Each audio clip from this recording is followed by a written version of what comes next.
This channel does not promote any violent, harmful, or illegal activities. All content provided by this channel is meant for an educational purpose only. Double ইঞ্জিনের রাজ্যে যেখানে Bengal files release করেছে ঘটা করে, occupancy rate 3.9%, মানে একটা প্রেক্ষাগৃহে 100 জনের সিট থাকলে 3.9, মানে 4 জন টিকিট কেটে দেখছে। এই অবস্থা, মুখ থুবড়ে ভয়াবহভাবে পড়েছে বলেও ভুল বলা হবে, মানে কার্যত ভরাডুবি হয়েছে। এবং গতকালকে আমরা দেখেছি পরিচালককে খোদ একটা এআই জেনারেটেড ছবি দেখিয়ে প্রমাণ করতে হচ্ছে যে বেঙ্গল ফাইলসে লোক যাচ্ছে।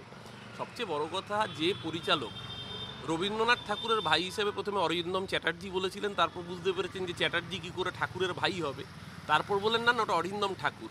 আসলে অবন ঠাকুর রবীন্দ্রনাথ ঠাকুরের কে হয় সেটাও জানে না। এদিকে আবার রামকৃষ্ণদেবকে বলছেন রামকৃষ্ণ টেগোর।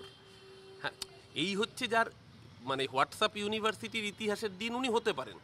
আমি সঠিক সত্য মিথ্যা জানি না, কিন্তু আজকেই সমাজ মাধ্যমে একটা পোস্ট দেখলাম ভাইরাল হয়েছে, যেই পোস্টে দেখা যাচ্ছে বেঙ্গল ফাইলসের সিনেমার দৃশ্যায়নে একজন ব্যক্তি, তিনি সহ অভিনেতা, তিনি একটি টি শার্ট পরে রয়েছেন, যে টি শার্টের গায়ে লেখা রয়েছে যায় যদি যাক প্রাণ, অরিজিৎ সিং আমাদের ভগবান। তো আমি জানি না যে বেঙ্গল ফাইলসের টাইম ট্রাভেল কী করে হলো, যে 1946-এর 16ই August the great Calcutta killing, হ্যাঁ সেই সময় দাঁড়িয়ে অরিজিৎ সিং কী করে জন্মগ্রহণ করলেন, টাইম ট্রাভেল করে অরিজিৎ সিং 1946-এ জন্মগ্রহণ করলেন এবং সেই সময় মানুষের কাছে গায়ক হিসেবে ভগবান হয়ে গেলেন। তো আমরা জানতে চাচ্ছি, মানে এই যদি হোয়াটসঅ্যাপ ইউনিভার্সিটির নমুনা হয়, তো সেই সিনেমা বাংলার মানুষ প্রত্যাখ্যান করবে না তো কী করবে? বাংলার মানুষের এখানে মস্তিষ্কে তো গোবর থাকে না, মস্তিষ্কে ঘুঁটে থাকে না, ঘিলু থাকে। তাই জন্য বাংলা সত্যজিৎ রায়, মৃণাল সেন, ঋত্বিক ঘটকের বাংলা, বিবেক অগ্নিহোত্রী বাংলা হয়নি, আগামী দিনেও হবে না।